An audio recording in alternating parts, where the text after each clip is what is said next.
Amravati project, something that I know the Honorable Prime Minister, Chief Minister is very, very passionate about.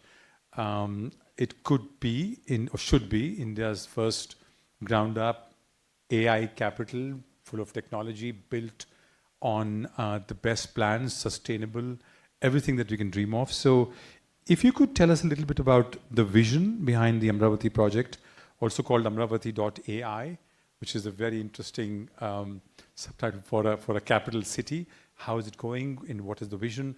Because investors would really like to understand that.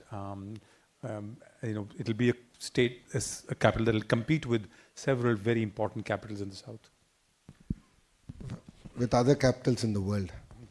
We're going to compete with other capitals in the world, and that's our aspiration as a state. So, as a state, we got bifurcated in the year 2014. So, we are the new state, capitalist state. We started our journey from scratch, and Mr. Naidu is known for building cities ground up. An example of that is Cyberabad. So, Hyderabad was built by the Nizam, Secunderabad by the British, and Cyberabad by Mr. Naidu. He has a great contribution in that.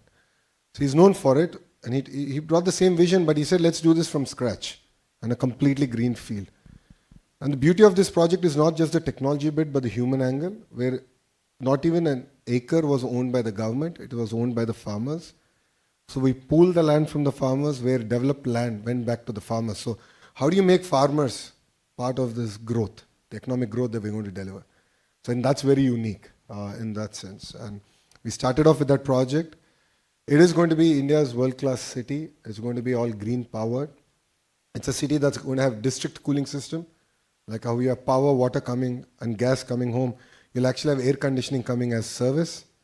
So we're looking at various efficient models that have been deployed across the world that can enable us to leapfrog as a city. That's one part. The second part comes to the entire knowledge bit.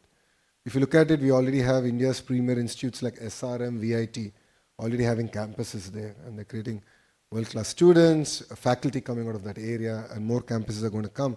So that's where the entire knowledge economy is going to get kickstarted. And saying that, as a government, we are very passionate about real-time governance. We did this in the past between 14 and 19. But now things have changed. Now government can be in your phone.